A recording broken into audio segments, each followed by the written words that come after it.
इथं काशीसारखं ज्ञान होतं, द्वारकेसारखं धन होतं, राजासारखं मन होतं आणि मनासारखा राजा होता.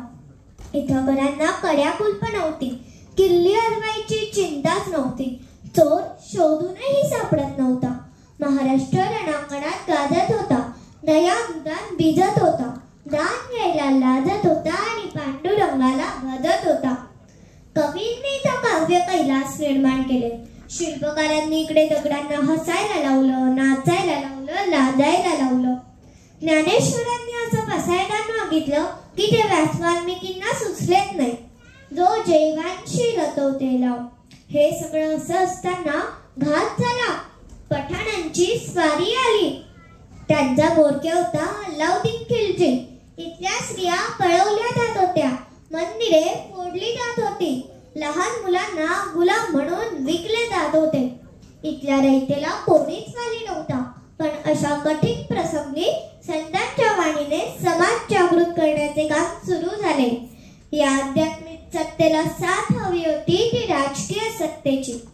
शहाजीराजे भोसले त्यांनी आपल्या पराक्रमाची शर्त केली. महाराजांच्या मनात आपल्या लोकांचे हाल पाहून स्वराज्याची संकल्पना उमलू लागली आणि त्यांना साथ लाभली जिजाऊ साहेबांची.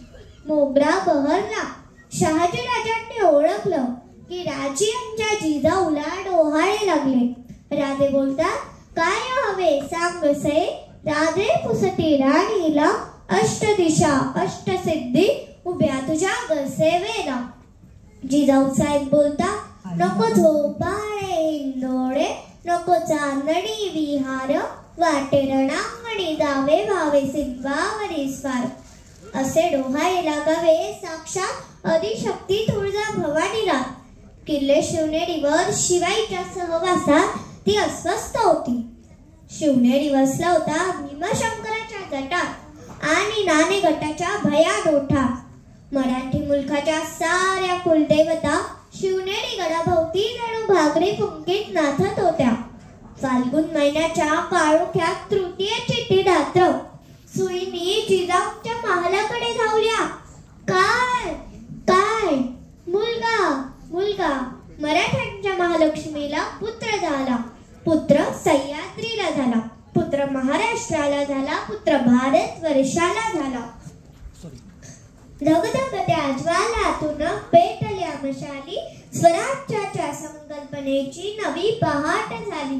दरी दरीतून नाद गुंजला. महाराष्ट्रात भगवा सूर्य उगवला.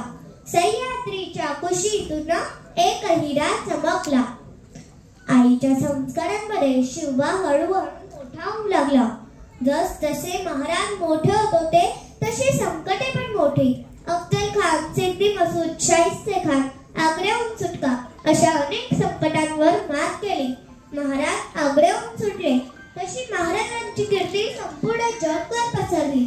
राजे निसटले याची वार्ता अलमगीर बादशाह औरंगजेबाला कळाली. तेव्हा तो प्रचंड संतापला आणि धर्मवेळ उफाळून आला. त्यानं काशी विश्वेश्वराच्या मंदिरावर घाव घातला. कळस कोसळला. कळस कोसळताना पाहून कागा भट्टांचा करत गई करून आलो.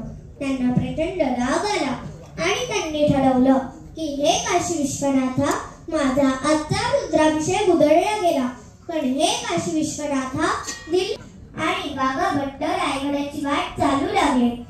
गागा भट्टांसारखा महापंडित असल्याची खबर रायगडी समजतात गागा भट्टांना पालखी सांगोरी पाठवली.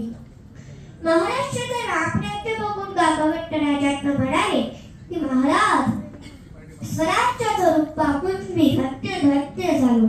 तुम्ही धर्म संस्थापना केली. ममतेचं, समतेचं, सुखाचं धर्मराज्य निर्माण केलं. भगवद्गीता तुम्ही आचरली. शून्यातून तुम्ही ब्रह्मांड निर्माण केलं. लक्ष लक्ष घोडा, पायदळ, आरमार, गडकोट उभे केले.